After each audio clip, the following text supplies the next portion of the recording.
My name is Dr. Connie Araps. I have a PhD in organic and medicinal chemistry, and I'm currently the chairman of the Scientific Advisory Board for HGI Industries. In the middle and late 1990s, research from the military, universities, and the government in atmospheric chemistry revealed that one of nature's most powerful oxidants had been unknown because it was so small and so reactive, and they were able to, with advanced laser technologies, to analyze it and determine that it was called a hydroxyl free radical.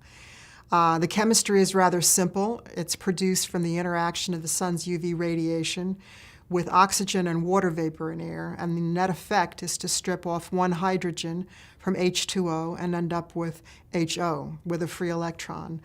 That's a very fast-acting oxidant, very powerful, and in essence, it's seeking to get back that missing hydrogen atom that was stripped off. And in doing so, it reacts with nearly all the organic chemicals that make up the polluted air that we breathe, and it kills microorganisms like bacteria, viruses, mold, and mildew, and restores the balance in nature's air so that it's safe and healthy to breathe. Without it, our air would essentially be unbreathable. Because it's formed in a very high-energy process, it is able to abstract a hydrogen atom from almost any kind of organic chemical. It also is able to disrupt the cell membranes of microorganisms, causing them to leak out their fluid, a process called lysing. And so between these two processes, what you end up doing is oxidizing the volatile organics. These begin to come apart like the beads in a string of plastic pearls. The chains get ever shorter, and eventually, as they continue to react with the hydroxyls, you produce carbon dioxide and water from even long-chain hydrocarbons and volatile organics. When a hydroxyl is formed and the UV radiation it absorbs results in it being basically stripping a hydrogen atom from water, that OH radical has a high capacity for pulling off another hydrogen from almost anything else. Its oxidative potential is second only to that of elemental fluorine. It is such a potent oxidant. And so every volatile organic chemical that it comes in contact with that has a free hydrogen atom, it will abstract that, transform itself back into water, and that organic compound then becomes a free radical in its own right. It rapidly reacts with oxygen and begins to decompose like the beads in a plastic string of pearls. They keep coming apart until gradually you can oxidize it and completely transform it into carbon dioxide and water. It takes a while, but since this is a continuous process and nature produces between 2 and 10 million hydroxyl radicals per cubic centimeter on a sunny day, there's plenty of these hydroxyls to interact with the sea of organics we produce naturally and artificially through industrial activity, and gradually the air is restored to a natural and safe balance. Now with microorganisms, it's a slightly different procedure.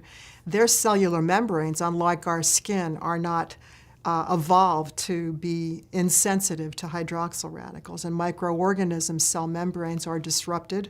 They begin to leak their internal fluids in a process called lysing, and they're destroyed. We've evolved symbiotically with hydroxyls and all the byproducts that are produced in our atmosphere, and our skin is impervious, our mucosa is impervious, and we actually benefit from having them present. They act as a natural bactericide.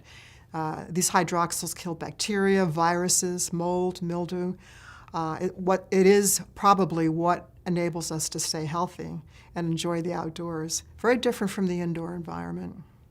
The minute you open a window and expect to get fresh air in, what you're really getting is a stream of air that basically has been already cleansed of the hydroxyls. They react within 50 to 100 milliseconds with the volatile organics present.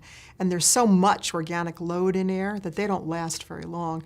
So if you want hydroxyls and the benefits that they provide outdoors, indoors, you have to generate them artificially. And that is the observation that was made by HGI about 15 years ago, when they realized that they could recreate the balance of nature indoors using high-performance optics in a device that would continually refresh and produce hydroxyls indoors safely and match precisely the concentrations that you would find outdoors.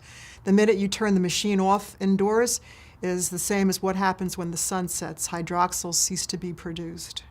Well, as long as the device is running, there's a continuous creation process for the hydroxyls. They are interacting with the VOCs in the chamber of the device where the UV optics occur, and they also do so to a certain distance outside. It is this cascade of volatile organic byproducts that are formed that help the process, because each successive oxidation product, as in nature, is a little more stable than a hydroxyl would have been. It can travel a little further, and it acts as a free radical oxidizing agent as well. These all get circulated back through the machine, and you're constantly destroying and shortening and eliminating these volatile chemicals. So it really is a free radical chain reaction that is quite unique to the hydroxyl as its initiator.